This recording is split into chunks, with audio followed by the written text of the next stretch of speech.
But this book might also upset you. Please take care of yourself. My personal disclosures in this book also carry more explicit activist motivations.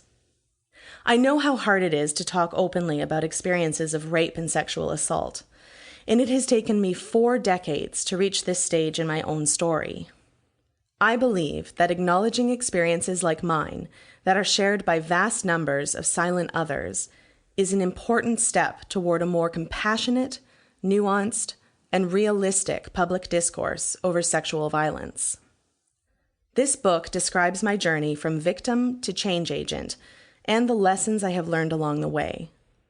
It's a journey that covers decades, most of my life, in fact, during which I have started my family, developed my career, moved around the world, and found many ways to do the work I love. It also reflects my belief that we do our best work when we bring all of ourselves to the job. That includes the ugly, nasty bits of our history, as well as our skills and talents. Written from the perspective of both a survivor of sexual violence and a legal scholar, this book offers an insider understanding of our flawed legal and workplace processes and the impulse to institutional protectionism. But it also explores how these can be challenged and changed. The changes that I believe are required for legal processes to enable access to justice for victims of sexual violence reflect my personal experiences as a conflict process specialist, survivor, an activist and advocate, and a legal expert. The worlds of activism and scholarship are often kept apart, but in this book, my personal experiences, academic insights, and work as an advocate inform one another. My legal training has expanded my knowledge and confidence, and my experience as an activist has sharpened my ideas about change. We often try to separate the personal from the professional and the political from the academic. I have learned over and over that this is a false and disempowering dichotomy. My goal is to develop the beginning of a blueprint for future activism on sexual violence, distilled from my own failures, successes, insights, frustrations, conversations with other survivors, and legal training. Changing societal attitudes toward sexual violence begins and ends with changing the entrenched culture of disbelief and denial. It is this culture that sets the context for every narrative in this book, and that is finally being challenged by the #MeToo movement. For centuries, misogyny and prejudicial treatment toward women have been broadly tolerated, even celebrated.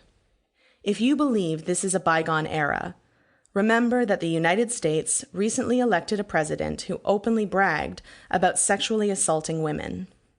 This book is about how we challenge each of these dimensions of sexual violence and what change would mean for a society that is committed to respect and safety for women and girls. Footnote 1. Chapter 1. Private Grief. I was born in 1958, and by the time I was 24 years old, I had 4 times experienced violent sexual assaults.